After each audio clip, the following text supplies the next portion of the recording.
run from it. Destiny arrives all the same.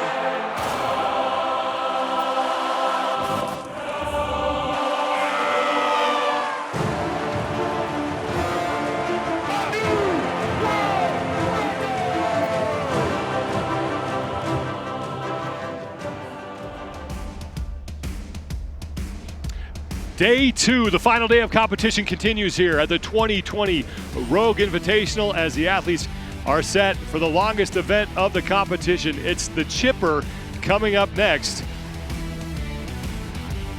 As athletes continue to warm up, Will Morad looking to move his way up the leaderboard here in this next event. Thanks for being with us, everybody. I'm Sean Woodland. Chase Ingram is here as well. We are through now 4 events, Chase. And so far, the leaders are who we expected, and they are doing it how we expected they would get there.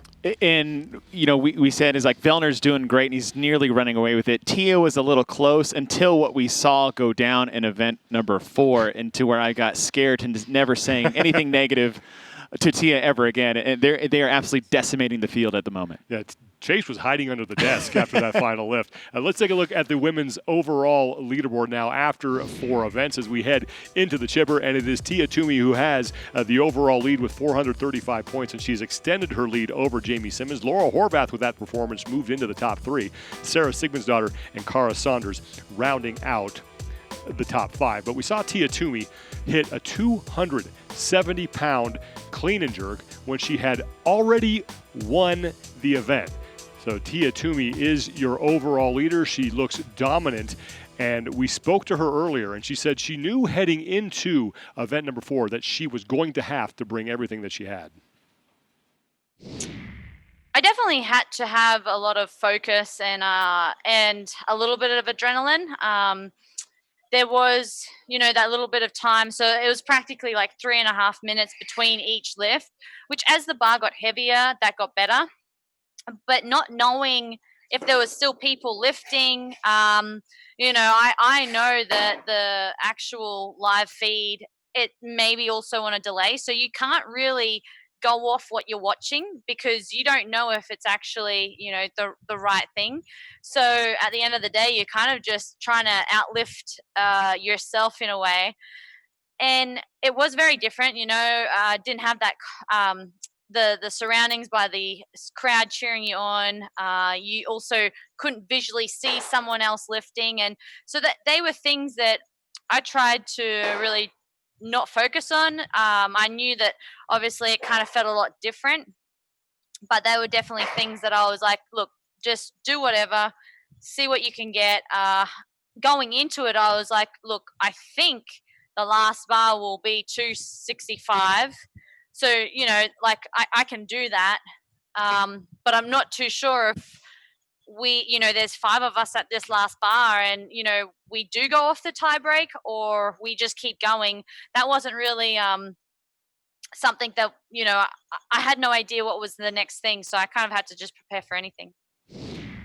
Chase, Tia Toomey came into the day with the overall lead, and right now it looks like the battle over these final 2 events is going to be for those remaining 2 spots on the podium. We joked about the way she celebrated that 270-pound lift was kind of like, okay, you can have it. You don't even need to do the next 2.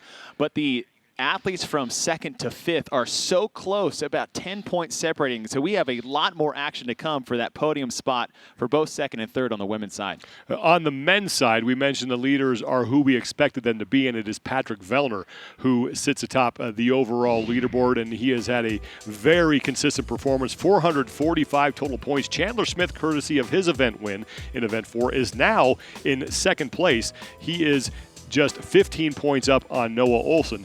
BKG, Björgvin Karl Guðmundsson, sits in 4th, and right now he is in the best shape among anybody else as far as making it into the top 3. So Chandler Smith and Noah Olsen have a golden opportunity here in this next event in order to separate themselves from the pack and solidify their spots on the overall leaderboard. We just talked about the dominance that Tia Toomey has shown and how far ahead she is right now, and Pat Vellner looks to be in this almost the same position. And what it is just this, like we said, he's so consistent. He's really, he doesn't get shaken. And that's the Pat Vellner that we know. We didn't get to see it at the games because it got cut early. But again, he used to be a closer. He always was stronger in the second half of the weekend. And now when he starts a strong first half, I mean, it's going to be hard to chase that guy down. 4 events are down. We have 2 events that remain, and the next one is the longest. It is presented by Concept 2. It is the chipper. We start with the Calorie Row, and then the Dball squat clean, followed by the box Stepovers with that Dball, and then we have 40 strict handstand push-ups, and then we work our way back through. So an up and back chipper with a time cap of 20 minutes. Yesterday, we were joined by Annie Thorstein for the second event of the day, and today we are joined by Annie Thorstein once again for the second event of the day. Annie, what's impressed you about what you've seen so far from this competition? I think what's impressed me is just how much the athletes can push in their own home gym I know they can push in their own home gym, but maybe without having that crowd. And especially on those heavy lifts, it's not really like working your way 1 rep max. Usually you max out with the audience and the crowd and the adrenaline, and for a lot of athletes, the music really matters. But now it's kind of funny to sit there. Like I watched BK do the event and like sit there and everyone is just so quiet. And he's like yelling to try to get himself fired up. Like it's definitely a different feel. And to see athletes go so heavy, like that was so good to watch.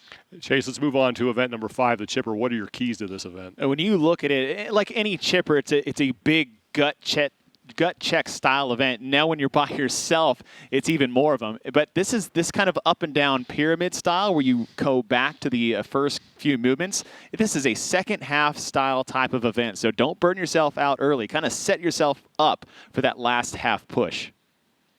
The men will be up first here in event number 5. And we once again will have 2 heats of competition. And here are your 9 athletes who will be in the opening heat. Joona in box number 1. That's on the upper left-hand part of your screen. Lucas Högberg, who had a great event in event number 4. Ben Smith, the 2015 champion, will be in the middle on the top row. Sean Sweeney also there as well. Will Morad, Brendan Willis, and Blair Chapman, along with Nicholas Joyal out of Canada.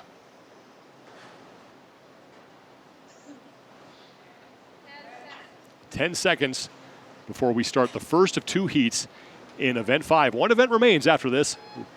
100 points to the winner. We are underway. 40 calories on the row.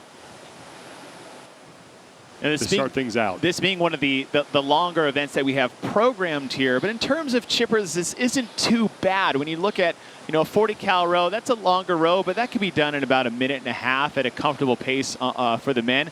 The thing that I think is interesting is seeing those Dball squat cleans. A lot of times we've always seen them as kind of a Dball over the shoulder. So this is a new wrinkle to a familiar movement that I'm curious to see how these athletes work their way through. Yeah, it'll be fun to see who decides to go like fairly fast. Hopefully all of these athletes know that it's not going to be one on the rower. You want to start the rower quick, like get the wheel turning, but then you just want to settle in like on a comfortable pace. But I am really curious to see how those squat cleans are going to be. It's going to be a little bit different for the men than for the women because the box as well, they're going to be going over a higher box. So for a taller athlete, obviously the rower is going to be a little bit quicker and the stepovers on the box, but then you go into the lower athlete when we get to the strict handstand push-ups. So I feel like this is a really fun combination style of a chipper. It's nice to have long hands on that ball, but it's not nice to have long femurs on the squat. Like I love how balanced it is. So I think it'll be very interesting to see how it's going to stack up. You kind of see athletes move back and forth as the event takes place. But I like this event for Ben Smith, particularly just because of his experience for longer chippers. That type of kind of savviness as you work your way through will be good. And then Koski as well, just from his work capacity standpoint. Nicholas Joyal, Sean Sweeney, Blair Chapman. They are all done with their row, as is Lucas Högberg. So you got 1 rep for every 10 calories. That's 4. You'll get 1 rep for every 1 rep you complete on the D-ball squat clean. So 148 total scored repetitions. The leader's name will be on the far left in the upper left-hand part of your screen, and the number of reps that man has completed will be in the white box. We also have our event tracker for you as if they were on the floor at the same time, so you can see just how close the athletes are to each other. And right now it is Nicholas Joyal through 14 of the 148 reps. And he's pretty far in front of the rest of the field. And when I look at a chipper, when it starts with like a long row and you go into this, I always kind of look at the man out in front as kind of the chase pace, or the pacing dog out there, where it might not last very long once you get about midway through. Not surprised Lucas Högberg's up there as well. You're going to see a lot of your taller, stronger athletes come off that row fairly quickly and fairly easily when you start off with something like that. Absolutely. And also some of those athletes, they don't have to think about being too conservative for that D-ball. Again, no, for Lucas, it's not going to be a heavy weight for him on that D-ball. It's easy with his long arms to be able to grab it and get good hold of it. So I expect him to go pretty fast, especially on the ball and on the box. It's Colton Mertens, who had a great start to the competition. He won the opening event at the 34 rep mark. That is when they will move on to the box step over with the D-ball. So 20 of those reps follow these 30 squat cleans, and then it's those 40 strict handstand push-ups, and then they work their way back through those movements. 148 total scored repetitions, and it's Nicholas Joyal who is in the lead as Lucas Högberg is starting to put a little pressure on him, as are Blair Chapman and Sean Sweeney. You start to see Joel get a little bit out of position. He's even stepping back away from the D-ball a little bit. Now, he's not one of the bigger athletes in the field relative, especially to the likes of Lucas Högberg. And with this D-ball specifically, most of these athletes are used to a much heavier weight. About 150 and 100 is more of the traditional D-ball weight we've seen at the games and even, these sanctioned events or regional competitions. Jonakoski, 10th place overall, coming into this event after taking 11th place in event 4. He has 285 total points, and there's Ben Smith, who currently sits in 9th place. Looks like Lucas is already getting onto those stepovers. Nicholas Joyal is there as well, so Lucas Högberg is your leader, as he was able to overtake Joyal on the squat cleans, and Sean Sweeney has also made his way to the box. It's definitely nice that you don't have to stand up on the box. You just need to make your way over there. So for sure, keep your torso low or your legs bent throughout. Don't waste any extra energy. Your legs are going to be tired from all those squat cleans already. Yeah, exactly. That fatigue of getting over the box. And I like how low some of these athletes are staying. And what Andy said in the very beginning is that you're probably going to see 2 shifts in the middle of this event. When you have something like a row, step overs, that's more of a big boy type movement. Cleans with this weight, I feel like it's pretty irrelevant. But when we get to 40 strict handstand push-ups, you're going to see some of those more gymnastic dominant athletes take over and put themselves in more of a head in the second half of this event. Sean Sweeney is on the right of your screen. He is currently in the top 4 in this event, but it's Lucas Högberg who has just finished his box step overs. He is now on screen, and he'll start to work his way through the 40 strict handstand push-ups. I think he's going to be, or hopefully he's going to be smart on those handstand push-ups, start breaking them up early. I know it's not one of his favorite movements, so he just needs to be smart throughout those, stick with his own game plan, and then he can get and really push himself on the way back again. From what I've seen so far with Lucas, he's starting with sets of 4, and I think that's a great start, especially when it is a difficult movement for you to do in the terms of volume, not necessarily the movement itself. Högberg in the bottom right and Joyal towards the top left next to Jonakoski. They are both on their handstand push-ups. They need to do 40 reps, so at the 94 rep mark is when they will move back to the D-ball box step overs. I really like seeing that strict handstand push-ups there in the middle, because this is actually, it gives the athletes time to get your heart rate down. Every time you go upside down, your heart rate is going to drop a little bit, and it gives your legs kind of a rest. So this is a very nice middle of a chipper, and then you're going to get to like we're going to see people suffer on that way back. So now it's going to be muscle fatigue, and then we get the suffering. And you think about what's waiting at the very end, and exactly to your point, Annie, is that 40 cal row to finish is just a nasty way to finish a long event like this. It's the worst. Lucas Högberg on the right of your screen. He is your leader. Nicholas Joyal is trying to hold off the likes of Jonakoski, Sean Sweeney, and Colton Mertens for second place. And now Koski has tied Högberg. Yeah, he's good on those handstand push-ups, and his arms are a little bit shorter, so he's going to be able to like cycle them a little bit quicker. I'm guessing he's doing bigger sets over there. Jeez. Very strong. And that's the big advantage for athletes who can knock these out, because the strict handstand push-up is one of those kind of failure movements. And if you're not good at this, you have to tiptoe around that kind of red line with the handstand push-up. So when you have this as a strength, it is a huge advantage in this, especially the way this event is set up.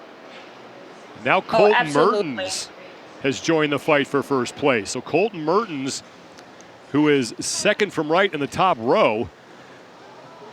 And then what did I say? The ebbs and flow of this event between the type of athletes is going to be Colton Mertens, one of the smaller athletes in the entire field. That's where he's going to make his move in those 40 handstand push-ups. Jonakoski's back on the D-ball. So Koski is in the lead through 97 of the 148 scored repetitions. He has 20 reps to complete here, so at the 114 rep mark, that's when he will get back to the D-ball squat cleans, and then it's a final 40 calorie row. So Koski threw 101 of the 148 scored reps, and he's 13 away from getting back to just the D-ball squat cleans. Mertens is in second. Nicholas Joyal is now in third. Brendan Willis has moved into fourth, and Lucas Högberg has fallen off the pace. He is back in a battle for fifth place in this opening heat. And Smith still on his set of handstand push-ups. I think we're going to be able to see a shift again. So those athletes that were quick through those handstand push-ups, they got to stay on it, and they got to stay close to that ball.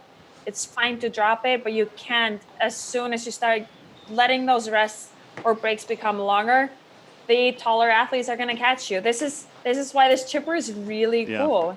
Colton Mertens is now in the lead as he has passed Jonakoski.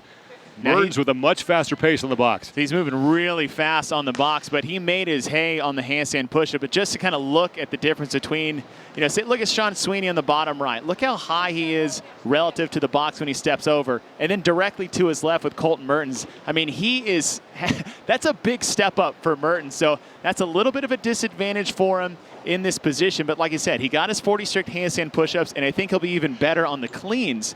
But if it comes down to the row between those two style of athletes, it's going to be pretty tough. Now Mertens is now done with his second and final set of stepovers, and now in second and final set of the D-ball squat cleans. He's got to do 30 of these, so at the 144 mark, he goes back to the rower for the final 40 calories, 116 reps of the 148 scored reps here, and Mertens not looking like he's going to surrender to this lead, although Nicholas Joyal and Jonakoski are close. Lucas Högberg has now moved into fourth. He was the leader early on in this event.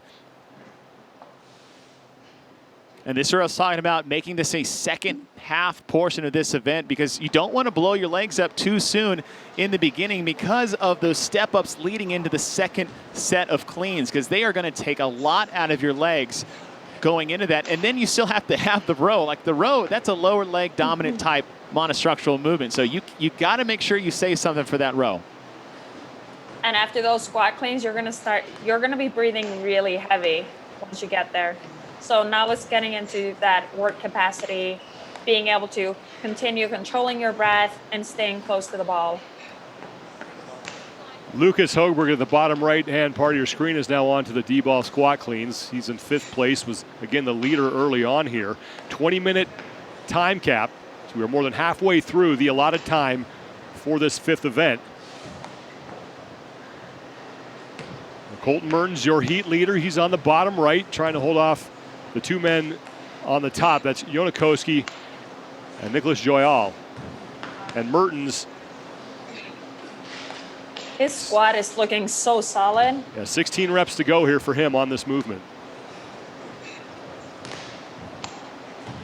right now it's probably feeling really funny for those guys, not having any music, not having people cheering them on. It's just you working. You have no idea where the other guys are at.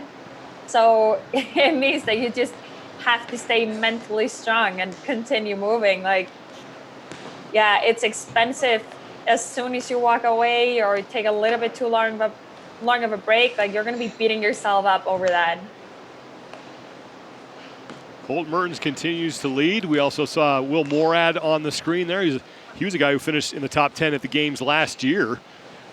Looking to move his way up the overall leaderboard as Morad comes in 16th place overall with 210 total points. And there's Lucas Högberg working his way through his final set of 30 D-ball squat cleans. He's starting to make a little bit of a move here. Maybe not on Mertens, but he has put himself back into at least that second place position.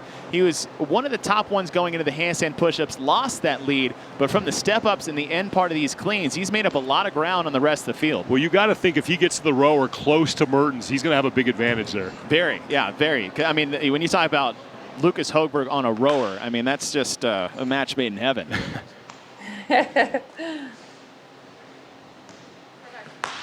Colton Mertens with just 5 reps to go here on this movement, and then it's back to the rower. Speeding it up now. And this is really the point to get across is that, you know, when you see the athlete next to you start to speed up, or you see that you're 3 reps away, it makes it easier to kind of keep pace and kind of dig a little deeper. Not having that, you know, that's where the disadvantage is and the challenge is for these athletes. Final rep for Colton Mertens on this second set of 30 D-ball squat cleans, and he will be the first man to the rower. Högberg and Joyal are both about 4 reps behind him as Högberg is making up some ground. Joyal moving again as well. But Mertens, the first man on the rower. He'll get 1 rep for every 10 calories he completes. So 148 is the score he needs to hit in order to close out his event. Looking for his second event win of the competition. Yeah, I think Mertens is safe at least against the athletes in this heat, and he looks pretty strong on that row. The Högberg is done, and he will make his way to the rower, but Mertens is already 10+ calories in.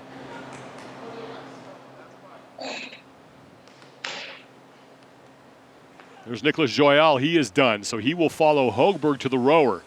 So Mertens is your leader. He's on screen now through 145 of the 148 scored repetitions. All the other athletes, except for Blair Chapman, are on the D-ball squat clean. So Chapman has fallen back way off the pace here. See Sweeney in the top right. He just finished his clean, so he'll be going to the rower. Annie, how awful is it in a chipper like this to have to finish on a rower? Well, I actually do really like it. Like, I have a love-hate relationship with the rower, but it is so bad to finish off on the row. It is so much just mentally, how much are you willing to push? Because like, it doesn't matter if I go like a little bit harder, like really, is it gonna matter?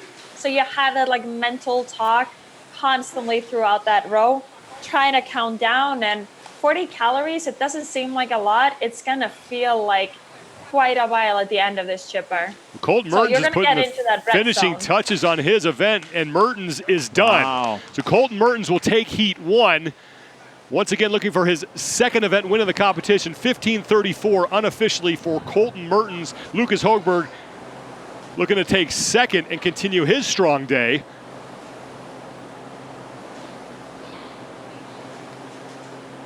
And Högberg is done, and Joyal was finished at just about the same time.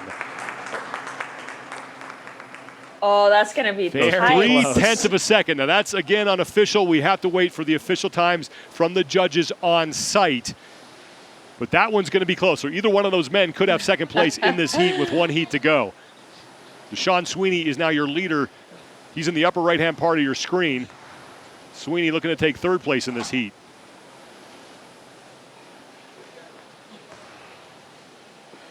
I think anytime you put a monostructural movement at the end of a workout or even a chipper, it's just cruel and unusual to a certain extent.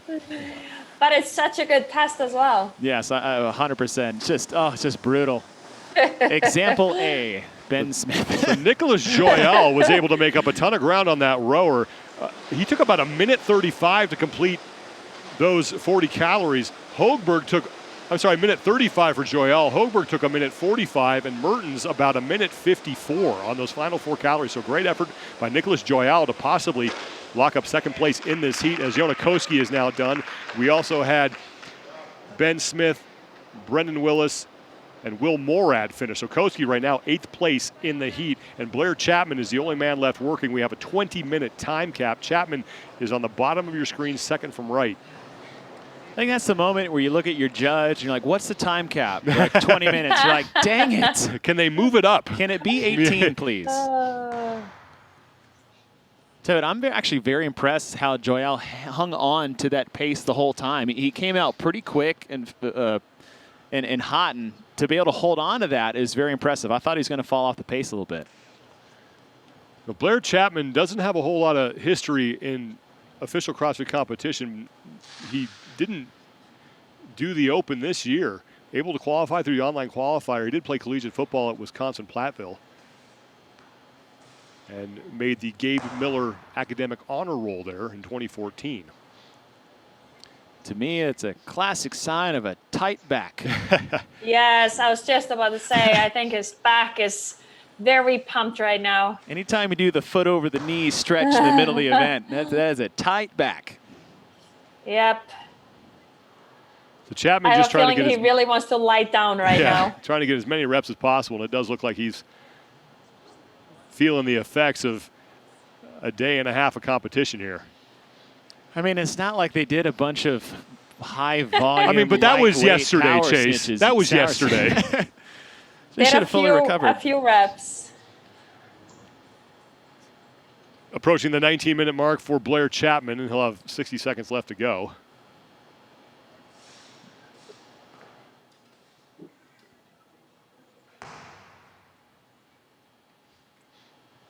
Oof, that's hard. No one there cheering you on or pushing you to go. Yeah, I didn't even think about that for a second. Yeah, you can tell he's hurting. Yeah, this is when the crowd kind of pushes you through and everybody cheers, loudest at the end, and that does help. Yes. I've been this guy many times in my regional career, and it's sometimes I kind of wish I was just in my own gym by myself instead of looking at a crowd of disappointed faces. Well, the thing is, you're not going to let yourself walk as much away. You're not going to let yourself put your hands on the box when you have the crowd in front of you. You're like, nope, stand tall. Yep. Get one more rep. Just keep chopping away. Credit to Blair Chapman here for gutting through this thing. Absolutely. And we are done as we have hit the 20-minute time cap. So Chapman, the only man not to finish the event inside the 20-minute time cap here in heat number 1. Colton Mertens, though, unofficially the best time in heat number 1 at 15 minutes, 34 seconds. Already has an event win under his belt. That was yesterday. So Mertens looking to lock up 100 points, but we still have one heat to go after this. That was very cool to see. To see like how we could stay on it and continue being in front after those. Obviously, he chopped through those handstand push-ups so fast, but being able to continue keeping that lead throughout the ball. And what I like from Mertens is kind of what we said in the beginning, is that this is a second half dominated event. It is the same for first and second half in terms of the movement, but we didn't really say his name until after the handstand push-ups, and to me that says he paced it out early, kind of saved himself for what he would be best at, which would have been the handstand push-ups, and then pushed hard toward the end. This is a great last row for Colton Mertens, so that type of tempo and pacing out is kind of save yourself for what you're good at and then dominate that part of the event. So Colton Mertens with the best time as we get set for the second heat, 15:34 unofficially. We'll have to see how the battle between Joyal and Hogberg sorts out, because they are only 0.28 seconds away from each other. Sean Sweeney right now in 4th place, and Ben Smith finishing 5th in that heat. It's the 5th event presented by Concept 2. One event remains after this. We appreciate everybody staying with us here on day number 2 of competition at the 2020 Rogue Invitational. Sean Woodland, Chase Ingram, and we're happy to be joined by the 2-time fittest woman on earth, Annie Thorstein. Chase, I'll start with you. We talked about this a lot yesterday, but now that you've seen a heat of this event take place, how, if at all, does this affect your keys or how you view the event overall? Exactly kind of what I thought going in. I said this is a second half style chipper. And a lot of that has to do with it because these same movements are in the second half. It's not just a list that never repeats, one of those more pyramid chippers as we see. And it's a gut check, right? The movements at the end, step overs, dumbbell or Dball cleans in a row. Those don't require a lot of skill set and even strength. It's a lot of guts towards the second half of this event. Annie, if you were coaching an athlete through this event now, having seen one heat of it, what advice would you give that person? I think obviously it depends on that person's strength and weaknesses. I think like go steady. Like Chase said, you need to go steady in the beginning, not get too carried away, but you also don't want to just lose time.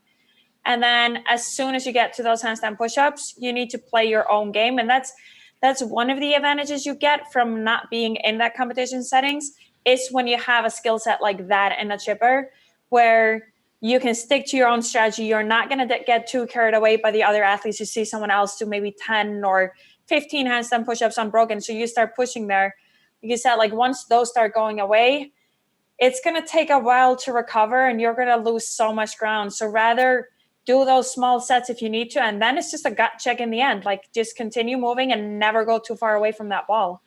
Second and final heat for the men is up next, and the overall leaders will be competing. Pat Vellner right now with 445 points. He sits in first place overall.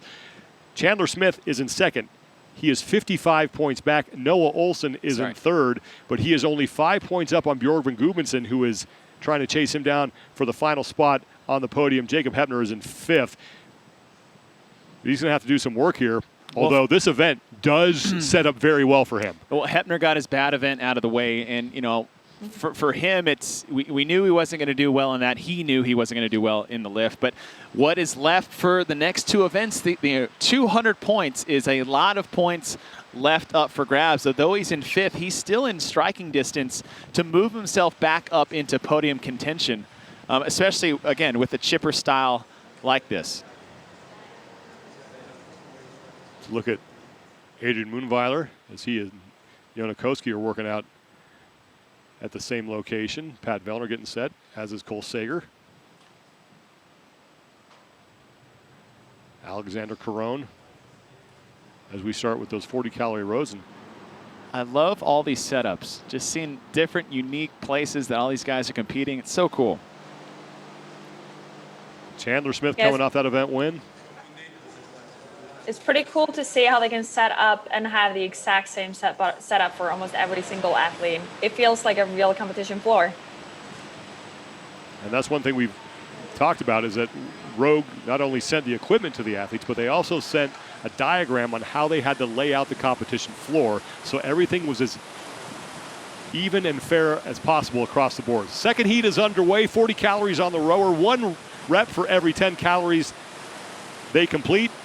And the time to beat, 15 minutes, 34 seconds. Now, as this heat gets underway, regardless of kind of who I think will do well or not, these are the two athletes I have my eyes on. This is an imperative event for both of them. For Hepner on the left, he has to succeed and put himself in a at least top 3 position. For Chandler, he put himself in a second place overall, pretty substantial margin over third. But for him is that can he handle being in that top 2 position now with all these guys chasing him down? I think Chandler always does really well when he's trying to claw his way through. The one times you've seen him kind of falter a little bit is trying to fend people off. So this is a very important event for both of these two athletes. Cole Sager is your leader right now as he is through 20 plus of those 40 calories. And now he is through 30. So 10 calories remaining for Cole Sager. Bottom of your screen, second from the left. Everyone's still pretty even as we check our event tracker. I mean, to look that smooth and be ahead of everybody must be really nice feeling to have. But he has no idea, though. Cole Sager also one of the bigger athletes in the field, and that always helps when you're on a rower. Now Alexander Caron is done, and he will get to work. Caron definitely being another one of those strong athletes in the field. And what it is how is that going to look when he gets to the handstand push-ups in the middle? Alexander Caron on his 30 D-ball squat cleans at 100 pounds at the 34 rep mark. He will move on to the step overs as Noah Olson is just a rep back of him. Chandler Smith now getting to the D-ball as well. Cole Sager, Guðmundsson, and Moonvall are all there as well. Front build hat is a bold choice for D-ball cleans. I'm not coordinated enough not to hit that hat. I would have knocked myself in the face by rep 2. Annie, would you rather compete in a setting where you had no idea how many reps you had to do, but you had athletes around you, or in a total vacuum like this where you knew the event, but there were no athletes around you? Ooh. I like knowing the event. I would choose to. I don't need necessarily to have anyone around me, and I definitely don't need music. So I don't think I would mind this that much, but I think it's hard not knowing how much is left. And you've actually gone through that yourself with that unknown event at the games a couple years ago. Yes, that was kind of uncomfortable because you don't know how to pace yourself. You have no idea. With knowing, you can kind of put up a strategy, and I really like having some sort of a plan in my mind when I go into an event like that. Alexander Caron continues to be your leader, although Björgvin Guðmundsson has closed the gap with him, the two of them swapping the lead here. 148 total scored repetitions at the 34 rep mark. They move on to the 20 D-ball box step overs. Time to beat unofficially 15 minutes 34 seconds belongs to Colton Mertens from heat number 1. I have a feeling we're going to see that beaten today. I think it's going to be 14. Yeah, just over the 14-minute mark, I believe. And we came in 2 athletes that this is an important event on. 2 athletes that I think will be very successful, especially BKG on the left. We talked this morning when we opened the show who I think has an opportunity to get back in the top 3 at the end of the day. It is BKG. I like the clean and jerk form to start the day off. He did very well. This is another event I feel like plays very well to his skill set. He's so well-rounded as an athlete. I like this chipper event for BKG. And Björgvin Karl Guðmundsson is now onto the box step overs. Yeah, he's in like really good shape right now. So I have a feeling he's going in to win this event. Pat Vellner, upper left, he is your overall leader coming into this event with a comfortable 55-point lead over Chandler Smith. Right now, 4th place in this heat. Björgvin Guðmundsson continues to lead. Alexander Caron is now on the step overs, as is Patrick Vellner. And here goes Chandler Smith to the step overs as well. So Guðmundsson is starting to leave Alexander Caron behind him. And Annie, you get to see a lot of Björgvin Karl Guðmundsson. People here, at least in North America, don't get to see a lot of Björgvin Karl Guðmundsson. What are some things that maybe they don't know that well about him that make him such a good competitor? Well, just the fact that he is so well-rounded, and he is pretty smart going into workouts, so he knows how to pace himself pretty well. And for him, like having that gymnastics background, he moves really well, so he doesn't really get a lot of no reps. He's like that sneaky, he is just sneaky good. He is so consistent. So I'm not really worried about him, even him going pretty hard right now. Like, he's not going to struggle on those handstand push-ups. He's just going to continue going. He's going to get to those handstand push-ups right now through 54 of the 148 total scored repetitions, and now 40 strict handstand push-ups for Björgvin Guðmundsson. So Alexander Caron is starting to fall back. Noah Olson, Pat Vellner, and Jacob Hepner, though, starting to work their way up at least. But now Hepner is back with Alexander Caron. So Olson and Vellner, as Olson gets to the handstand push-ups, and Vellner is there as well. Vellner, upper left-hand part of your screen. Olson is in the top row in the middle. Björgvin Karl Guðmundsson, the leader in this heat, are on the bottom left. For Olson in the top center, sorry, Annie, I think the handstand push-up is going to be one where he can kind of get a little bit closer distance, at least between him and Guðmundsson. I was just about to say, like, Noah is so good at handstand push-ups. I have a feeling he's going to catch up here. These are your top 3 men in the overall standings. Pat Vellner, first place overall. Jacob Hepner. Sorry, these are your top 3 well, just 3 athletes. These are not your top 3 athletes in the overall standings. Vellner is your overall leader. Hepner is 5th overall, and Noah Olsen comes in 3rd place overall. The nice thing for Noah is that he's so quick at chopping them out. He takes like a decent long break, but he is so quick. As soon as he gets on his hand, there's no stopping for long on top. Like you see, Vellner has a little bit different strategy. He pauses on top between the reps before going down. Like, it's one way to do it. I tend to want to just rest on my hands, but your shoulders are definitely going to get a little bit more fatigued just staying upside down for longer. And I like that from Noah now, that he, you know, old Noah would try to rip off 25 or think he could do them all unbroken, right? So it's good to see him break that up and be more strategic as he's matured in the sport. And he is through those 40 handstand push-ups, and Noah Olsen is your new leader as he overtakes Björgvin Guðmundsson, who is now in 2nd place. So it's 2 of them, and then it's everybody else, as Olsen and Guðmundsson have opened up a wide lead on the rest of the field. Saxon Panchik is the next closest athlete. He's 10 reps back.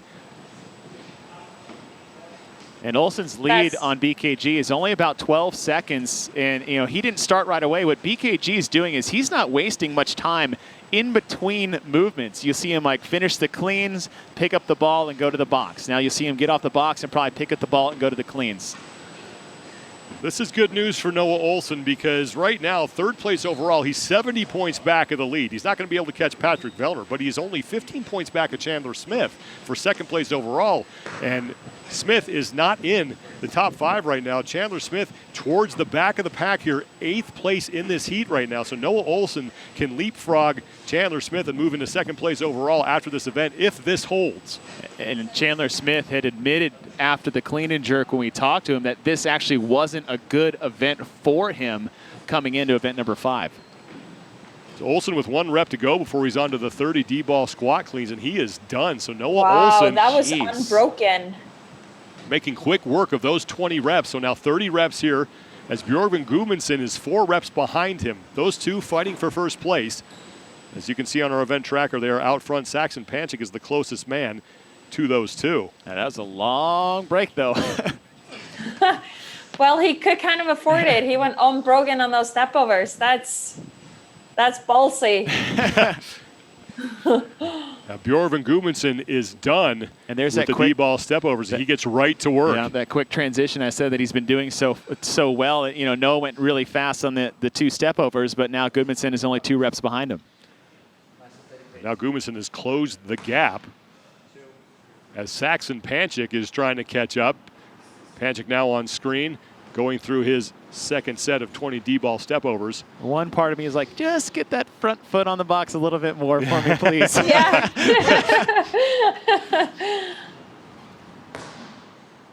Noah Olsen working through his 30 reps at the 144 mark. That's when he will go back to the rower for the final time. But Björgvin Guðmundsson has now tied him for the lead. So it's a 2-man race for 1st place. As you saw, Jacob Hepner taking a break. He's 13 reps back. Pat Vellner right now is in 5th place in this heat. The time to beat unofficially, 15:34. That belongs to Colton Mertens. It's in the upper left-hand part of your screen. And that's actually going to be very important to see where Pat actually pushes to get kind of back up into at least the top 3 in this heat because of the success that a lot of the guys did in Heat 1. You know, 75 points seems like a lot, and I would say the old guard scoring system. But now with everything pretty much even across the board, it's a 5-point drop from 1 all the way to 18th. That is a huge deal because in the past you would get less points in between for lower finishing places, which is really rewarding you for placing high, but at the same time, kind of hurting those that don't do as well. So the way this is set up is that Vellner is not out of the woods yet. We saw Adrian Moonviler going through his box step overs, Cole Sager. That was a look at Alexander Corona. Now back to Saxon Panchik, who currently sits in 3rd place in this heat. Björgvin Guðmundsson is your new leader now as he has caught Noah Olsen and passed him on his final set of 30 D-ball squat cleans. He has 13 reps remaining before he gets back to the rower. Oof, those are a lot of reps. He's picking up the pace now. This is where you start seeing the end. Only 10 to go. It's always easy to chop away those last 10 reps. But that's a lot of squatting for those guys to do. Man. Guðmundsson now with 8 to go. Noah Olsen is 7 reps back. Olsen was the first man to this movement. He's in the middle of your screen in the top row, and he has slowed significantly on this portion of the event. In fact, Saxon Panchik has now caught him, and Pat Vellner is threatening to do the same. Vellner's starting to move a bit quicker on the upper left part of your screen through these D-ball cleans. You can tell when Noah finishes a rep, he tends to walk away from the ball instead of staying just close to it. You just so easily lose 3-4 extra seconds that you actually don't need.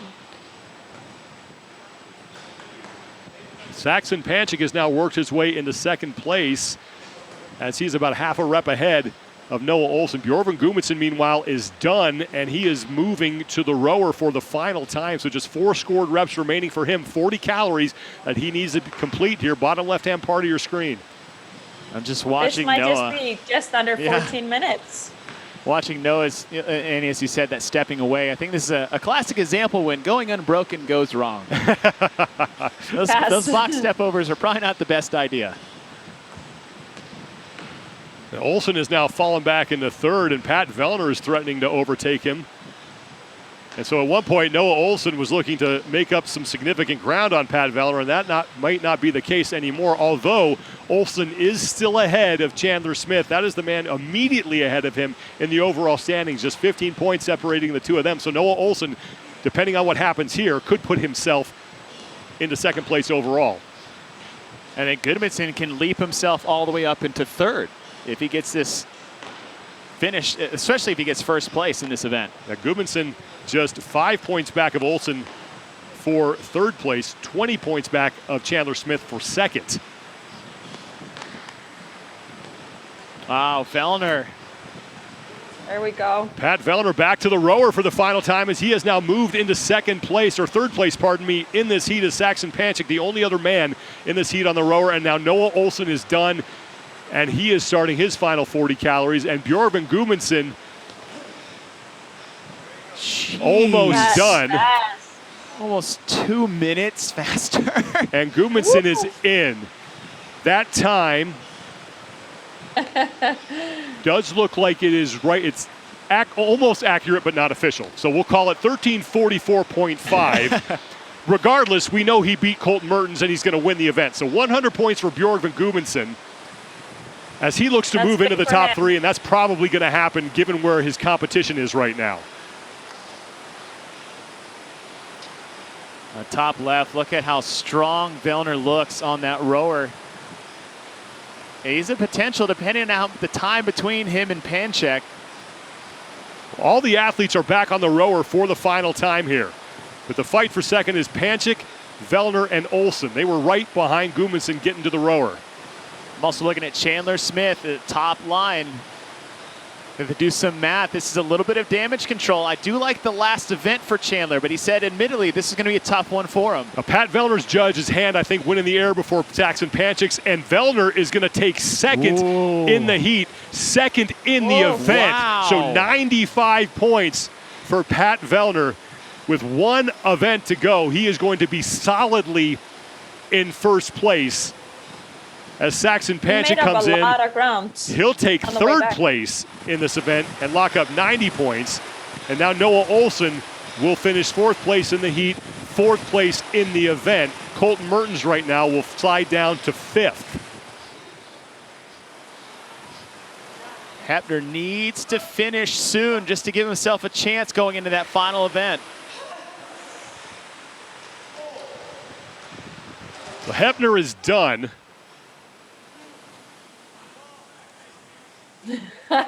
As are Cole Sager and Alexander Carone. So Jacob Hepner right now would take sixth place in this event, which means he'll separate himself from Adrian Moonweiler, who sits in sixth overall. Hepner coming in fifth place overall, Moonweiler in sixth. So Hepner's going to have a little breathing room as far as the top 5 is concerned.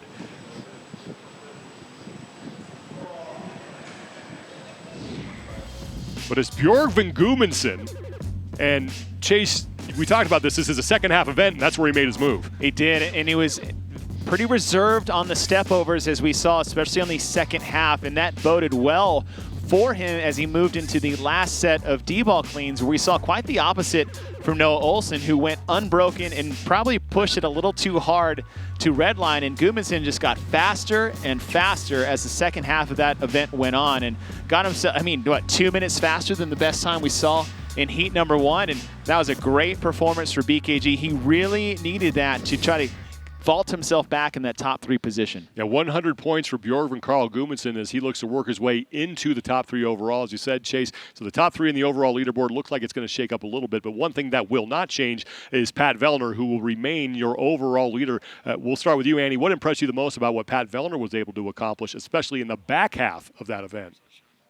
Yeah, I didn't expect him to be able to work his way that quickly up and end up in second place. Like, he was fairly far behind the other guys. Like, they had a pretty good lead on him, and I'm making his way up there. He just continued working on that ball. I think it was the squat cleans on the deep ball, and then he is a strong ass rower. So as soon as he gets in the row, the other guys don't stand a chance to catch up with him. So that was impressive. Annie, it's almost like you do this and you know what you're talking about. You said 14 minutes. Björgvin Karl Guðmundsson takes the heat at 13:55.28 seconds. About a minute after that is when Pat Vellner came in.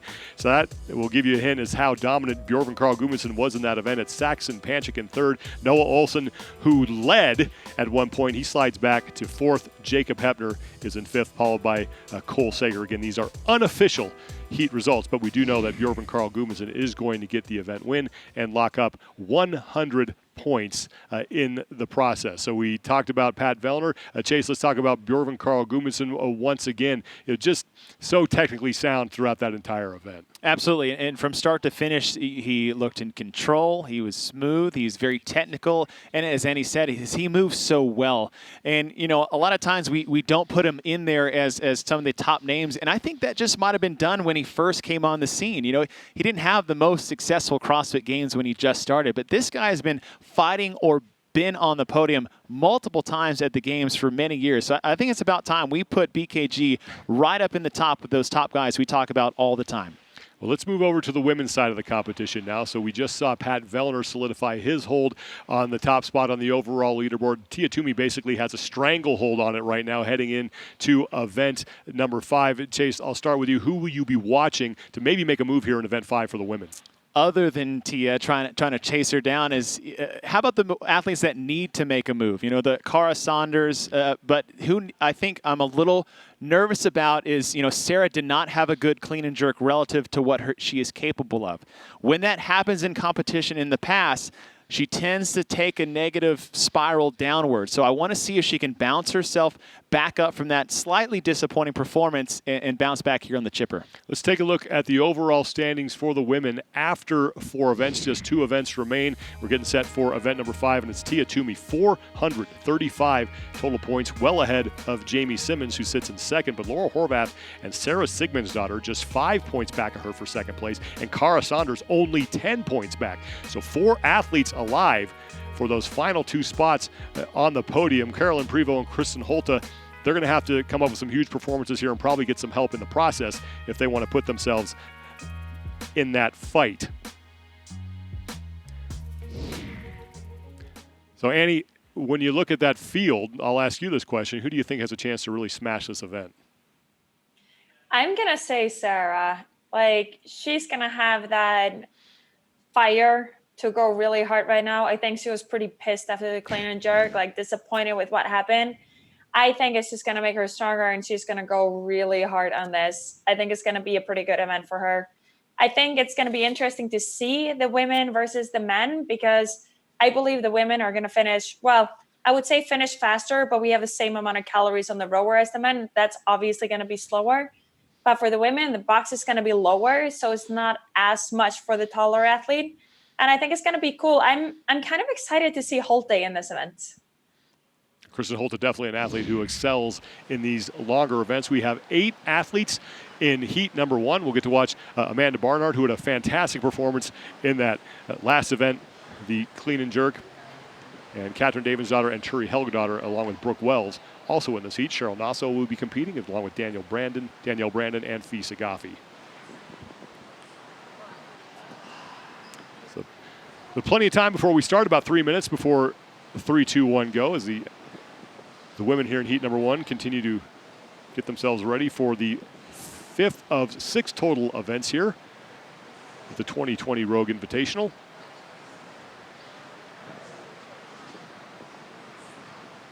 And there is Brooke Wells. I like the first half and second half of this for Brooke. It's how she's going to manage those handstand push-ups in the middle. It's not that she's bad at them, but the higher volume, it just gets tricky because you could just tip the scales 1 or 2 many reps into that failure position, and those aren't something that just bounces back after about 10 seconds of rest. So I feel like the middle of that event is pretty nerve-wracking if you don't have the confidence in your handstand push-ups. Let's take a look at the event description once again for event number 5. It is the chipper, the longest event here of the competition. It is presented by Concept 2, and we begin with that 40-calorie row. Then it's the D-ball squat cleans, followed by the 20 box step overs with that D-ball, 70 pounds for the women, and a 20-inch box. 40 strict handstand push-ups right in the middle, and then you work your way back through those movements. Time cap is 20 minutes. Chase, once again, what are your keys to the event? I mean, you look at the movements on paper, and there's no really super high-skilled portion of this except for those 40 strict handstand push-ups in the middle. So it's a gut check. It's a gutsy workout, and especially at the end of the event is where it's going to happen. And that's why I say that back half. We saw Guðmundsson do that. We saw Vellner do that. On the men's side is that they were pretty slow and steady in the middle. In fact, we thought Vellner was falling out of the pace, and it turns out he was saving that end. And that's what I kind of like about pyramid chippers. I think it's always easy to run an out and back loop if you're doing, say, just kind of a long distance race than it is a full loop and not really knowing where you're going or what's coming up next. So these pyramid chippers, those are back half events. Annie, when you are dealing with an event like this where you really have to push in the back half of it, when do you know when to flip the switch? Well, you need to know yourself pretty well, but I think you can switch, you can go really, really hard. They're celebrating like BK right next to me. You can go really hard once it's not really a technical movement. Like Chase was saying on the handstand push-ups, you need to be kind of careful because you can't push too hard there because that's going to come back at you. But when you have these kind of movements, I think you can push really hard as soon as you're on those squats on the D-ball. Like, be smart through the step overs. Remember to breathe, but you can go really hard as soon as you're on the D-ball on those final squats. Well, you pretty much nailed what the time frame was going to be for the men in the last event. You said 14 minutes, and Björgvin Karl Guðmundsson got within 5 seconds of that. So what is going to be the time frame here for the women? Oh, you're putting me on the spot. No pressure. Trying to let you keep the streak alive. No. I think I would say something very similar. Like, I would believe that the women are going to be faster on the ball and on the step overs, but they might be a little bit, they're obviously going to be slower on the rower. So I think it's going to be a very similar time that we're going to see. Maybe a little bit faster on the women. All right. I will accept that answer. I agree with that 100%. Yeah. There should be a good balance between the two, between the row and the D-ball. First heat is underway, and we start with the 40-calorie row, 148 total scored repetitions in the event. And for the rowing portions, they will get 1 rep for every 10 calories.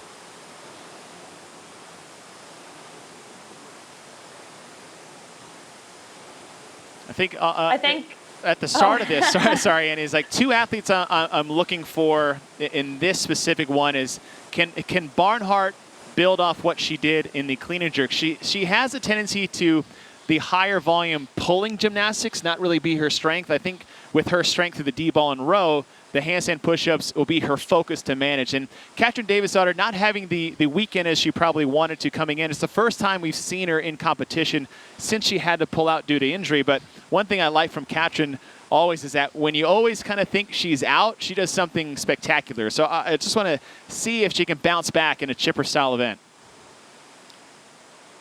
Absolutely, I agree. I think the fastest girls here, they're going to be rowing around at 1,200 to 1,300 cal on the rower, and the slower ones are going to be around that 1,000 mark. So we're not going to see a huge difference there, but I think we're going to see Amanda Barnhart, Katrin, and Brooke Wells going fairly fast on that rower.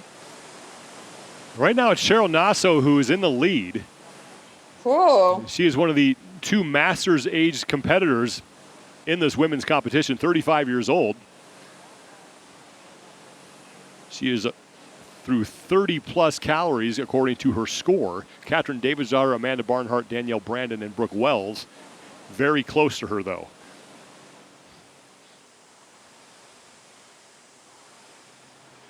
And like you said, you never know where Katrin's going to be at. She's not happy with how everything has been going, but she's one of those, like, I do a workout with her and I feel like I'm winning. And I'm like, oh, I'm in the lead. I'm going to win. I'm going to win. Why is she not backing off? And she will just never back off. Oh, I haven't seen this yet.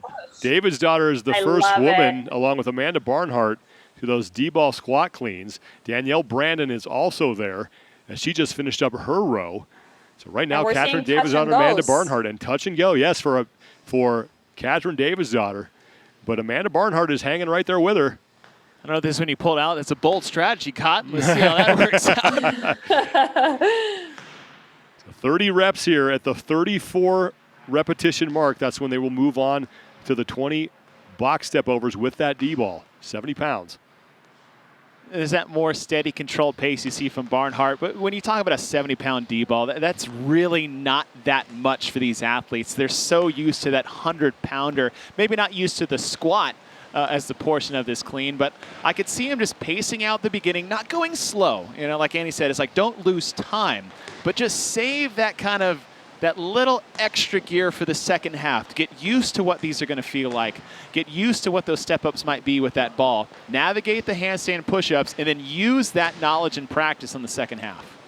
Katrin Davidsdottir is now breaking these up into singles, but going touch and go once again. Barnhart has stayed with the same technique for the entire time, and she only has 11 reps to go before she will move on to the D-ball box step overs. Danielle Brandon currently sits in third place, bottom left of your screen, and Brooke Wells is in fourth. These are your top four here in this opening heat for the women. The first of two heats here in Event 5 presented by Concept 2.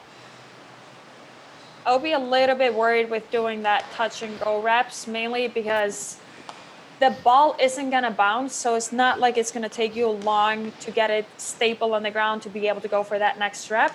And your back is going to get tired or fatigued going into those box overs. So hopefully Katrin knows what she's doing. She's got this. Davidsdottir a couple of reps behind Amanda Barnhart, who has just 3 remaining before she will move on to the D-ball box step over. She'll have to complete 20 reps there. And to Annie's point, I think I would almost, if I had the ability to do that, which I don't, so I'm just speaking from inexperience, but that would be more something I'd kind of save in my back pocket on the second half of this event, knowing you're just going to the rower afterwards, and definitely not towards a box step over. So Barnhart looked like she took a break after 33, then squat cleaned the last rep, kept it on her shoulder, and got to work on the box step overs. Now she's making me dizzy. And look at that speed. Just spinning in a circle, though. That's making me dizzy watching that. Definitely don't want to kick up upside down after spinning in a circle for 20 reps, but Katrin Davidsdottir also on this movement. That's what I thought we were going to see on the female side. Like, they're going to be moving a little bit faster than the men on those step overs, because not only do they have a lighter weight, but they also have a little bit of a lower box. So they're going to be a little bit, their cycle speed on the step overs is going to be a little bit quicker, maybe bigger sets than we saw on the male side. The 3 leaders, Barnhart, Wells, and Davidsdottir, all using different techniques here, although Davidsdottir and Barnhart are starting to look a little bit the same, but Wells sort of keeping the box at her side here.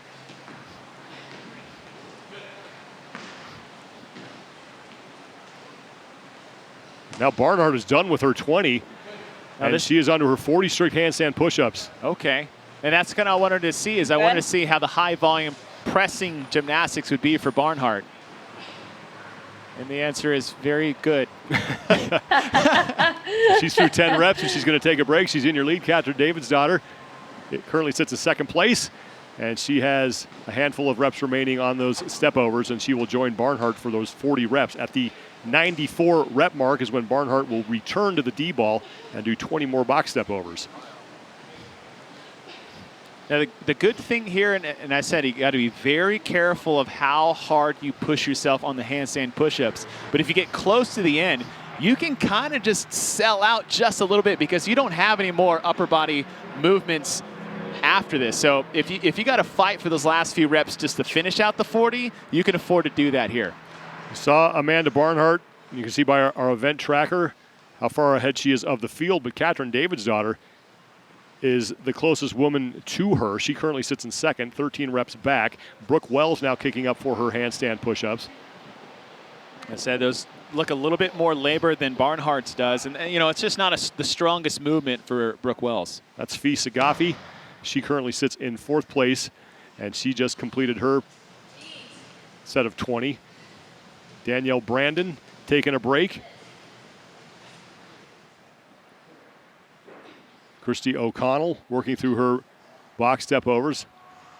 And there's Turi Helgadottir working on her first set and only set of 40 strict handstand push-ups as she has moved herself into fifth place in this opening heat.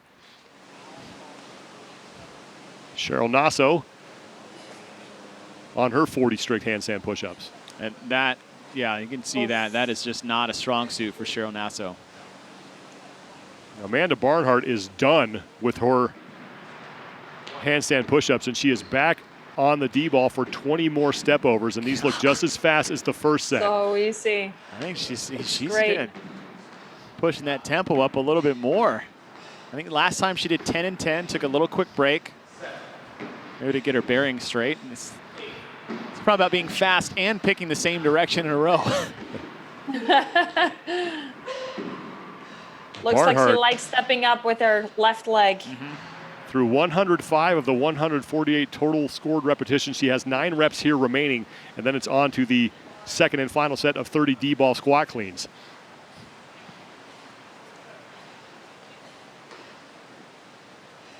Fee Sagafi at the bottom of your screen, who we've seen compete earlier this year in Cookeville, Tennessee, is on her 40 strict handstand push-ups.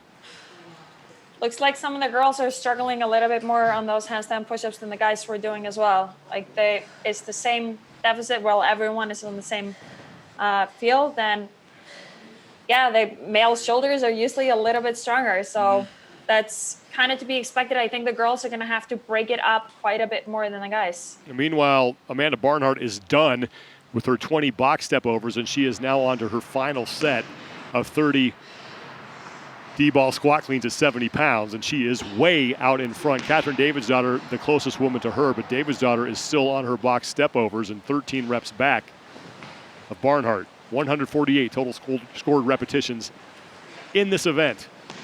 I do like what Barnhart's doing is she's staying over her ball in between her reps, maybe a half a step back, but not all the way. And Andy was talking about that in the previous on the men's side with Noah, where he was taking a step away. And the hard part is it's really hard to judge that break when you move away from the ball, or if it's the ball or a heavy dumbbell. So staying over that, I think, is hard to do, but it helps tremendously to keep yourself on pace.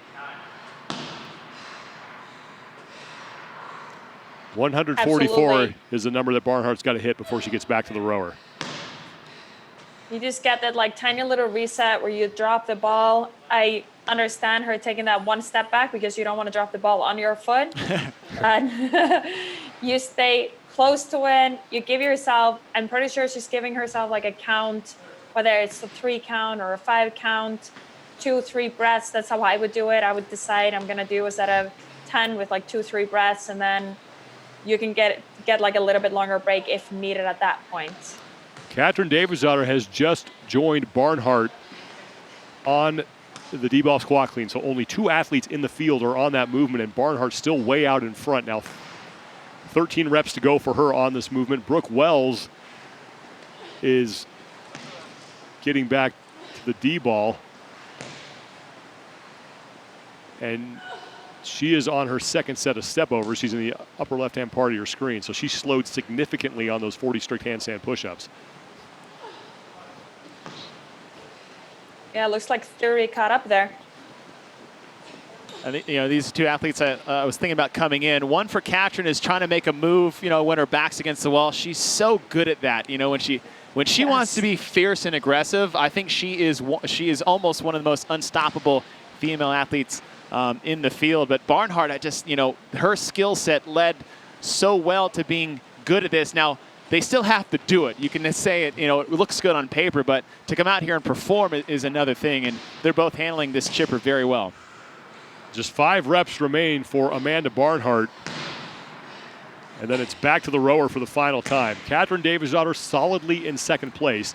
And then there's the battle for third between Brooke Wells, Tia Helgadottir, and then Fisa Gaffi, just a couple of reps back of Brooke Wells for the third spot in this heat. I think now is a chance for Brooke to make her move again. She's done with handstand push-ups, and I know that she feels pretty comfortable with that Dball. So I think she's gonna climb and stay in third place throughout now. Amanda Barnhart is back to the rower, and if you want to know about the pace that she's on, the first set of the Dball squat cleans about 2.5 minutes plus. That one took her about 3 and change. Okay. Barnhart back to the rower, 40 calories to complete, 1 rep for every 10. So 148 is the number she needs to hit. And she has left basically the entire field behind her except for Katrin Davidsdottir.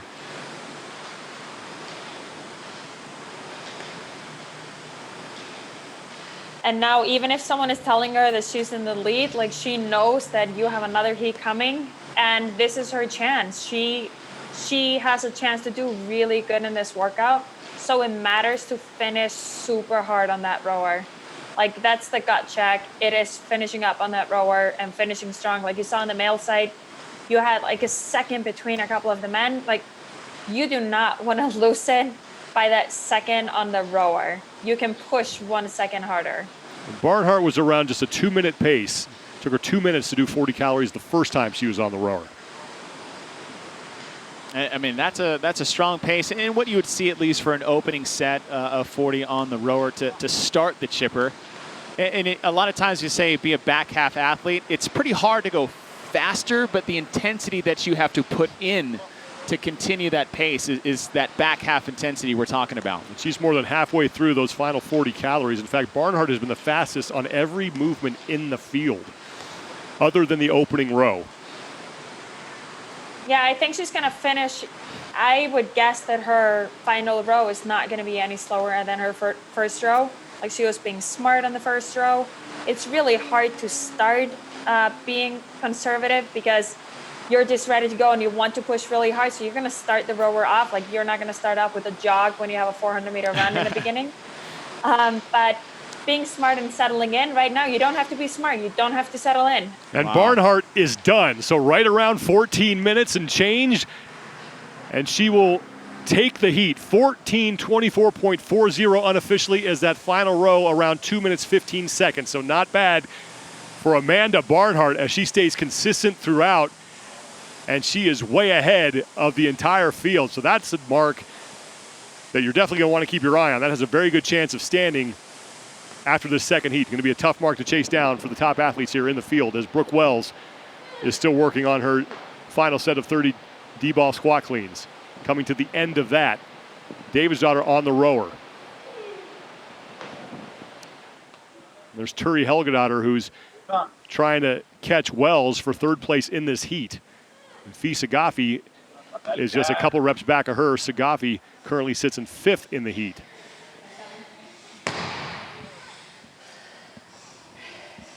I wanted to try this event until I saw those few clips there. I think I got scared out of it just a little bit. Well, Theory caught up with Brooke Wells on those squat cleans. She got to the rower just a little bit ahead of Brooke Wells, but I know that the rower is not her favorite machine, so she needs to have like a little bit of a lead to be able to keep Brooke behind her. Davidsdottir, Helgadottir, and Wells all on the rower together. Barnhart smashed this event, 14:24.4. And now Davidsdottir is getting set to finish up with just inside 5 calories to go on the rower. And Davidsdottir is done. So she will take second place in this heat, 16:13.10 unofficially, and that leaves Brooke Wells and Tia Helgadottir out there fighting for third place. 20-minute time cap in this event. Theory made a really strong move on those handstand push-ups. That's how she got that to where she is right now. Like, she was a little bit behind getting to those, and she managed to just catch so many girls there and keep the lead. That's impressive. Wells is ahead of Helgadottir right now, and now Fee Sagafi is starting to catch up as well. Christy O'Connell is on the rower. Less than 3 minutes to go before we hit the time cap. Cheryl Nasso is still on the D-ball squat cleans, and now she's going to get to the rower. So every athlete who's left is on the rower. Funny watching them finish on the rower. They're all pushing so hard right now. They don't know where each other are. Like, they don't know how hard they need to be going. So they're all going to be just going as hard as they can. And I can feel like my heart rate is going up just watching them do this. Now Brooke Wells has finished up. Third place in the heat for her with a time unofficially of 17:38.5. Fee Sagafi is in. So good effort by Sagafi in the back half of that event to take fourth place in the heat, as Tia Helgadottir is still on the rower. Helgadottir looking to lock up fifth. Danielle Brandon now getting to the rower. That was a strong row from Sagafi. That must have been pretty darn fast. Helgadottir in at 18:05 unofficially. O'Connell, Brandon, and Nasso, the three athletes still working here.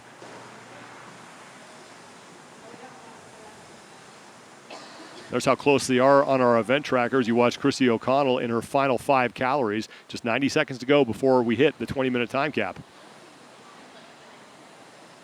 And Christy O'Connell is done. 6th place in the heat, 18:37.10 unofficially. Cheryl Nasso and Danielle Brandon as we approach the 19-minute mark, just 60 seconds remaining. Yeah, that's finishing is like you don't have any music. All you can hear is yourself breathing really hard and grunting through. Just trying to will that calorie tracker to tick up. Usually this is the moment when I'm working out where I tell the coach to turn up the volume because I don't want anybody to hear myself laboring. So Cheryl Nasso. I actually love this because a lot of these athletes make this look so easy. This is what it's like. You know, they go through, if not more pain and anguish than you can imagine, regardless of what it might look like on camera. Cheryl Nasso gets in at 19:17. Danielle Brandon is trying to get it inside the 20-minute time cap. She has 15 seconds to go, but less than 5 calories. And she does it. With 10 seconds to spare, Danielle Brandon will finish. So every athlete in Heat 1 gets in inside that 20-minute time cap, but none do it more quickly than Amanda Barnhart. Wow. 14:24. This is one of the athletes we had our eye on going in, just with the with the movements that they had. And you know, you talk about step-ups and rows and cleans with that 70-pound ball, and just the strength that Amanda Barnhart has is like, those are 3 movements that play well to her favor, and then you double them up on the front half and back half. But her handstand push-ups were fantastic, and I think she pushed herself about as hard as you could through those reps, and then staying over that ball, not walking away, and just grinding through those last 30 cleans. And then the power that she had on that final row, you know, that's one of those that I would have loved to have seen what that look like with some of your top athletes that are coming up at the very end of that. Now, you mentioned those handstand push-ups, Chase. Amanda Barnhart did those in less than 2 minutes. Wow. So she definitely made some ground there, and once she grabbed that lead, she did not let go of it. Back here as we get set for heat number 2, Sean Woodland with Chase Ingram and Annie Thorstein, the 2-time fittest woman on earth, joining us. Annie, you mentioned Catherine Davidsdottir, and you've gotten to train with her before, and everybody knows what a fierce competitor that she is. But what is it about her that just gives her that drive in situations like this? I think one of the most impressive things about Catherine is that it's never done for her. Like, no matter how things are going, she can always focus on that one event at a time. And she never takes her foot off the pedal. Like, she will continue pushing. She will continue suffering. And that's one of the things that I've learned from her. Even if someone is in front of you on the front end of the workout or even getting close to that finish line, anything can happen. And that's how she goes into it. Anything can happen, and she will continue killing herself until she finishes the workout. Like, she will never ask for a time cap on a workout or anything because she's not going to want to get time capped. It doesn't matter. She's going to finish. Here are the unofficial heat results for heat 1 of 2 for the women in event number 5. Danielle Brandon was the final woman in, did it with 10 seconds to go. But Amanda Barnhart, 14:24.37 seconds. That's going to be a tough mark to beat as we head into the second and final heat. Catherine Davidsdottir all by herself in second. And then we had a couple athletes come in about 9 seconds apart from each other. Brooke Wells and Fee Sagafi and Turi Helgadottir rounding out the top 5. Heat number 2 for the women is coming up here in just a second, as we have one event remaining here on the second and final day of competition at the 2020 Rogue Invitational. Chase, man, you nailed it that last heat. The 2 athletes that you wanted to watch, Amanda Barnhart and Catherine Davidsdottir. And, I mean, that just seemed to be a grooved pitch for both of those athletes. Well, I mean, Sean, when you know so much about this sport. No, I think we got lucky to pick 2 phenomenal athletes in that heat. But, I didn't guess the exact time like Annie did. So I think, you got 2 great analysts on the floor. I am definitely lucky to be joined by the 2 of you. I mean, I just have to talk a little bit, and then you 2 sound smart and get us to the finish. But let's take a look now at the 9 athletes who are on the floor for the second and final heat, and your overall leaders will be competing in this event. Of course, Tia Toomey coming in after winning event number 4. She has 435 total points. She's 50 points up on Jamie Simmons, who still sits in second place. But Simmons has her work cut out for her because she has a ton of athletes breathing down her neck for that second spot. Laura Horvath, 5 points back. Sigmundsdottir, 5 points back of second. Cara Saunders is just 10 points back. Jamie Simmons has a target on her back right now. Absolutely, she does, and not just sitting in second place, but there are, like you said, there are one place separates a lot of these athletes, and for Jamie, being one of the smaller ones, I think she's going to fare very well in the middle portion of this event. And the women that are chasing her, the Sigmundsdottir, the Horvaths, they're one of the more taller, stronger ones. So you're going to see that shift in the middle of this event. But we've shown you before, especially on the men's side and what we just saw for the women, is that those 40 handstand push-ups are vital in terms of how you navigate them and how fast you do. What I'm looking at specifically is, how is Sarah going to bounce back? How are those handstand push-ups going to be for Horvath? On who I think is actually going to dominate this is, well, I'm not going out on the limb here, but I think Tia is in a different world at the moment and where she's at with her training and getting prepped for the rest of the season. Well, you mentioned Laura Horvath, and it was this competition last year where she really struggled with the deficit handstand push-ups. So we'll get a chance to see whether or not she's addressed that weakness. As we are underway, 40 Calorie Row here in event 5. One event remains after this, so a lot of these athletes have to score some points here if they want to find themselves on the podium at the end of the day. 14:24 unofficially, the time to beat from Amanda Barnhart in heat number 1. And the podium finish, at least second and third, are the ones I have my eye on. And the 2 athletes I'm looking at who need to either solidify where they're at or make another move would be between Laura Horvath and Sara Sigmundsdottir. Right now, they're tied for points in third place. Sean, you mentioned it earlier. It's like, Laura Horvath had issues with the handstand push-ups last year at the Rogue Invitational. She's had issues with handstand push-ups in every single event she's ever done. And we want to see is how is she shored that up, or is she slowly getting better at them. On Sara's side, I'm looking at will she bounce back from a disappointing, she'll say herself, finish in the clean and jerk in event number 4. About 2 minutes is what it took a lot of the athletes in the first heat to complete these 40 calories. Cara Saunders. Oh, I love seeing Cara back on the competition floor. Oh, yeah. Feels like home. She's one of those athletes. Yeah. No, she's one of those athletes that is just the same. Like, she is so strong. And I know that those squats are going to be very easy for her when she gets to the ball. I don't think she's going to struggle on the stepovers. She has shorter limbs, but like we talked about before, like the box is a little bit shorter for the women than it was for the men. So it's not going to matter as much on those box overs. And I honestly don't think she's going to struggle on those handstand push-ups. So I think that she's going to be right up there with the girls.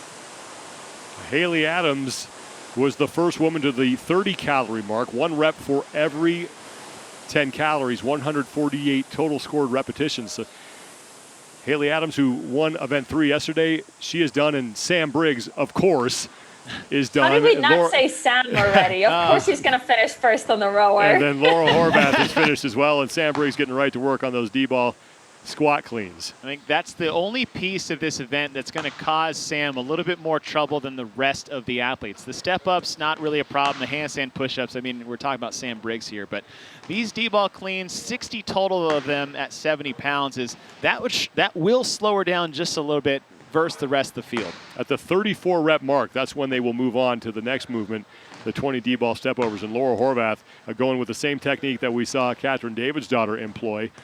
I'm actually very okay with this because, we say it a lot. We say it because it is an issue. Is those strict handstand push-ups for Laura is that she is going to need to get there a little bit quicker than, say, someone who is pretty proficient at them would. So that kind of back half mentality I was talking about in your approach here, this all centers around those 40 handstand push-ups for Laura. And being that she's tied for 3rd place with Sigmundsdottir, we're running out of events to kind of have a bad one with. So she needs to make sure she gets to the wall early enough so she can pace those out a little bit more. Now, Horvath and Sigmundsdottir are 2 of the women who are trying to chase down Jamie Simmons for 2nd place overall. Right now, Simmons in 6th in this heap. It's still a lot of work to be done. 148 total score repetitions as we look at Jamie Simmons, who is on her 30 Dball squat cleans. Laura Horvath continues to lead, though.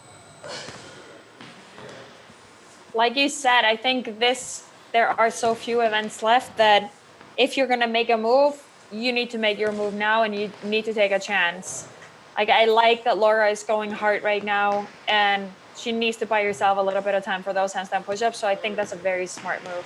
Sara Sigmundsdottir and Haley Adams have overtaken Horvath, who took a pretty sizable break in the middle of those Dball cleans, but now Horvath is back to work, and it's a 3-way battle for 1st place. Tia Toomey starting to creep up as well and get herself into that fight, and Carolyn Prevost is not far off either.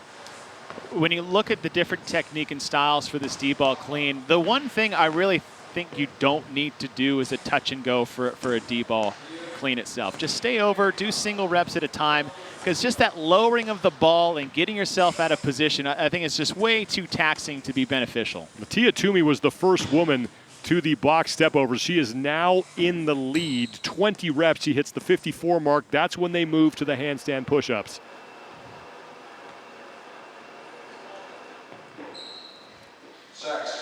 I like the stepovers part of this event, especially for Sara Sigmundsdottir. She's looking very similar to Amanda on those stepovers, like smooth, easy for her. This is not where she's going to struggle in this workout. And the good thing is for this style, based off the movements they have, is like there's really no part of this event that you need to actually go fast on. They're just grinded out movements. The cleans, the stepovers, pace out the handstand push-ups. Only time you really need to really dig deep is on that last row.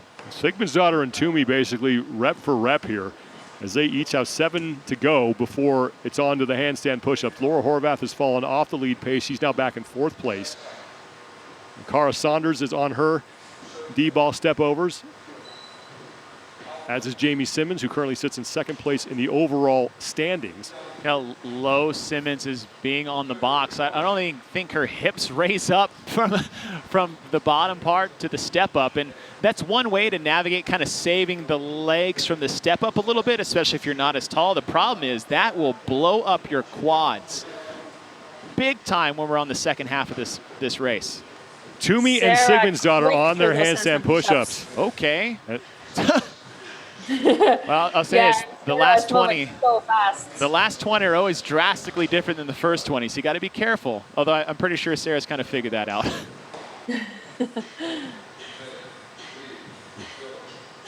Very fast pace from Sigmundsdottir here. She is starting to separate herself from Tia Toomey, who sits in second place. You know, Tia is on the top left of your screen, and she's moving a lot slower than Sarah, taking bigger breaks as well. Laura Horvath is also on the handstand push-ups. Horvath really fell off the pace after those cleans. Tia Toomey in second place as Sara Sigmundsdottir continues to work through these 40 repetitions at the 94 mark. She will move on to the rower. Tia Toomey trying to hold off Haley Adams right now as Adams is making up a little ground on Toomey. And Adams with a very good pace as well. Looks like they have their hands like a little bit wider than Tia has her hands. So the movement is like a little shorter and not as much in that triangle. Like Tia's handstand push-ups are so strong, but I think she would benefit even more if they were deficit because she's going to be just as strong on deficit handstand push-ups.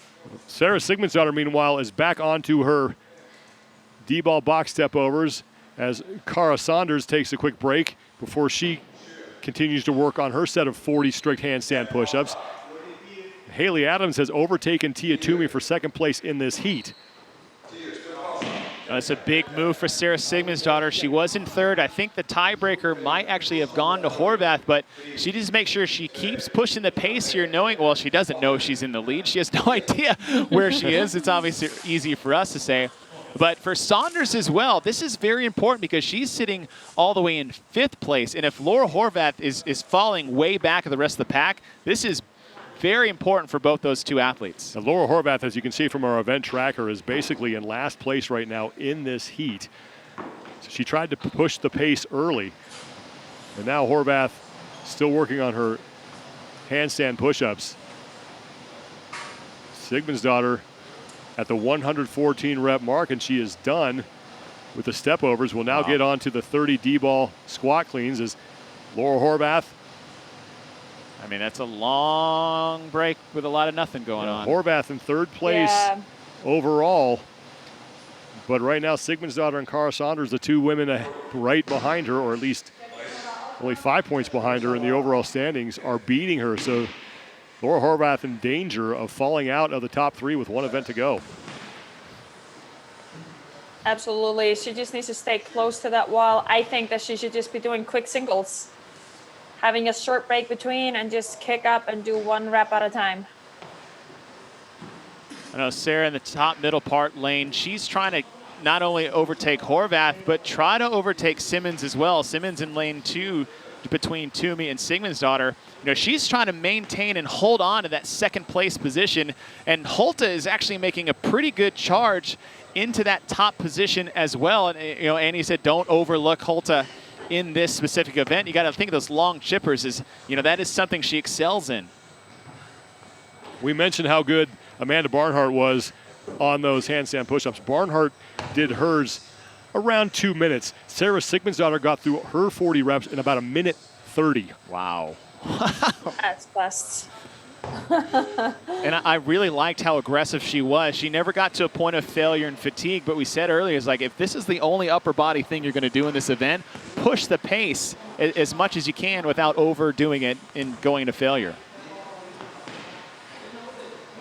Sigmundsdottir at the 144 rep mark will move to the rower for her final 40 calorie row. Tia Toomey is in second. She's fighting Cara Saunders for that spot. Haley Adams has fallen back into fourth, and now it's Jamie Simmons in fifth. So Sara Sigmundsdottir, if this holds, she will leapfrog both Simmons and Horvath and move herself into second place overall. And this is where you start seeing that finish line. Even though you don't have the girls around you, the audience, people pushing you, Now you're seeing the finish line. You just gotta stay close and grind it out. Like now there's no holding back. Simmons in the bottom left only had a 5-point lead on Horvath and Sigmundsdottir. Horvath is basically out at this point as Sigmundsdottir is trying to get a first place position. But another athlete outside the top 3 looking in is Cara Saunders. She's on the bottom left part of your screen. She, depending on where, she was only about 10 points behind Simmons. So if they can put 2 places between them, those 10 points will be made up. 14:24 is the time to beat. Sara Sigmundsdottir is back on the rower. Her first 40 calories, she did in about 2:11. So she is well ahead of Amanda Barnhart's pace right now. Like I said, she's gonna come back with a vengeance and just go beast mode right now. That's her.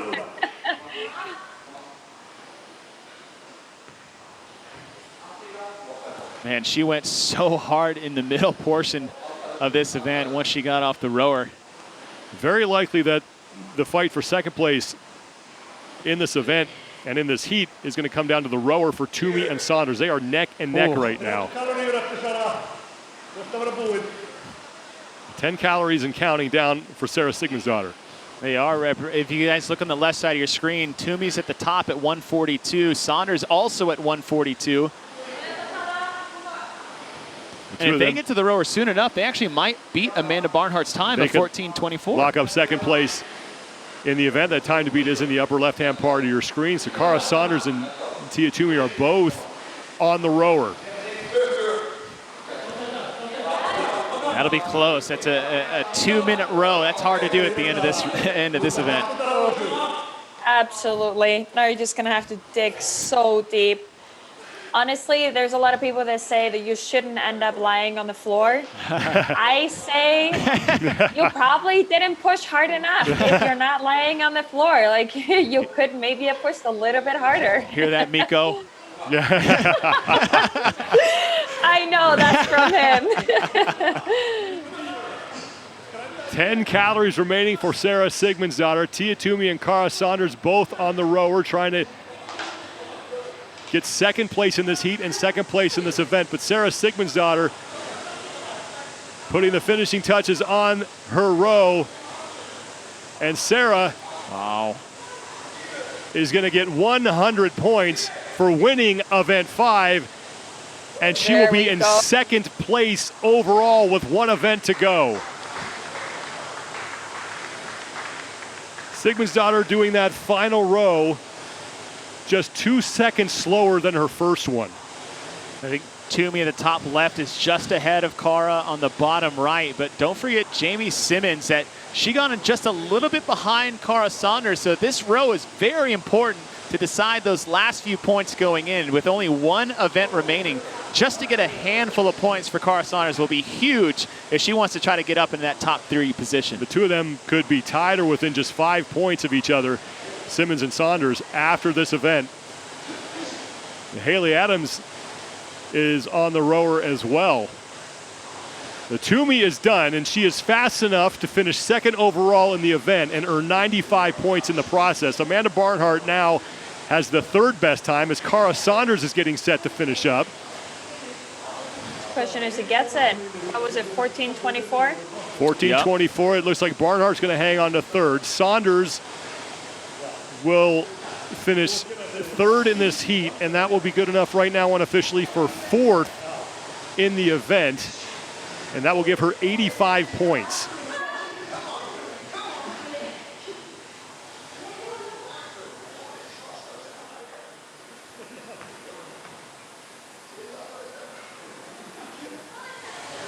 The 3 athletes done here. About 5 minutes ago, before we hit the 20-minute time cap, Jamie Simmons will be, looks like, next to finish, and she is in. So a little damage control. Wow, that was Jamie Simmons. That's big for her. And that was close with Haley Adams, unofficially just 2 seconds ahead of her. So Simmons, if this holds, she'll finish 5th place. That'll be good enough for 80 points. Cara Saunders finished in 4th. Saunders with 85, so Saunders not able to erase the deficit that she had on Jamie Simmons. She was 10 points back, so Simmons only surrenders 5 points to Cara Saunders. It was big for Jamie not to have those girls getting in between. Now Kristen Holte set to finish. Holte is in. And we also had Carolyn Prevost come across the finish line right after Kristen Holte. They were separated by less than a second. That leaves Sam Briggs and Laura Horvath. Briggs is on the rower. Horvath is just getting there. So it looks like everybody in this final heat will finish inside the 20-minute time cap.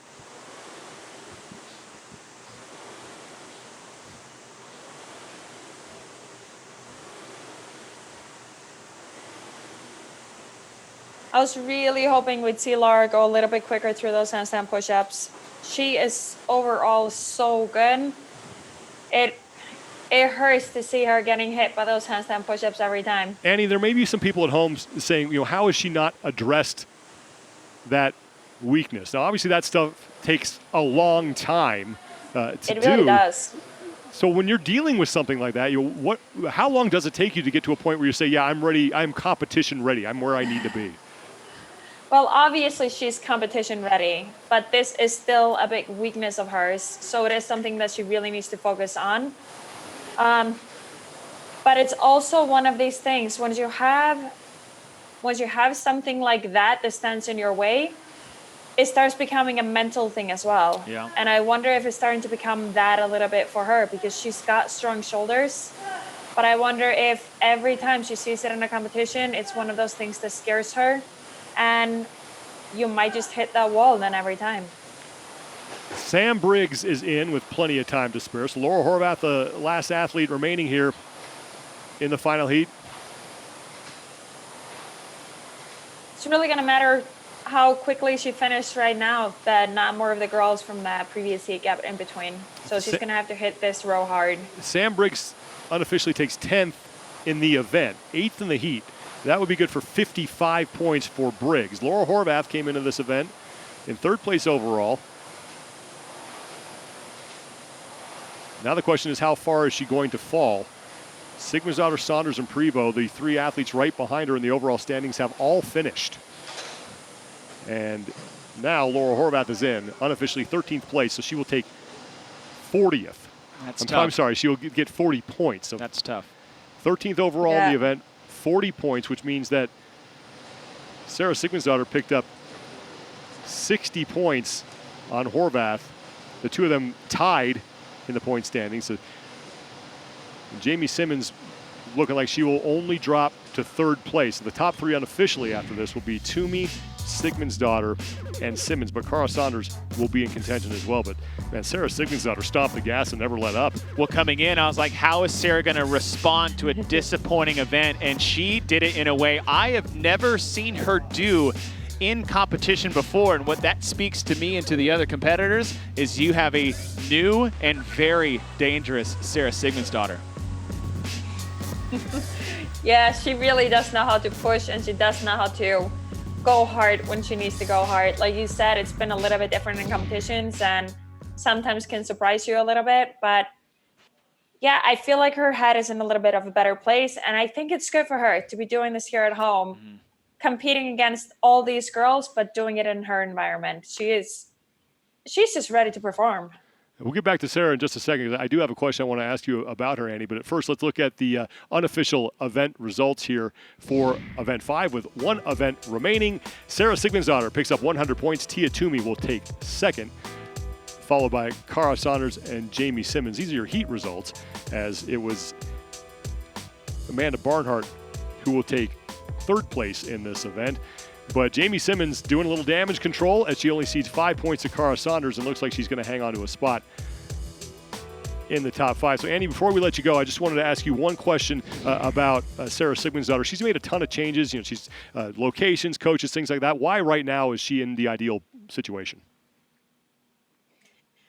I think with all the changes that she's been making, I actually don't think she has a coach even. She is just training in her own environment. She's working a lot on herself, and I think maybe she's been having too many things been thrown at her at a time. And I think she's just finally getting into that rhythm that she needs to be in. She talks about it every year that now she's ready. I wonder if she is now ready and ready to go. And I think this is a great test. Like, we saw her do so good at sanctionals. There, she was just competing herself, doing it for herself, having fun. Like, that's the Sarah that I know. And I feel like that's what we're seeing a little bit now. Annie, thank you so much once again for taking the time to join us here. It's always a blast to have you along with us, and we really appreciate your commentary. Best of luck with everything, and we absolutely cannot wait to meet the new addition to your family. Thank you. Appreciate it. This is so much fun. Annie Thorstein, the two-time fittest woman on earth, and man, doing a really good job here as well. I think she might have a future in this. We wrapped up Event 5 for the men a little while ago.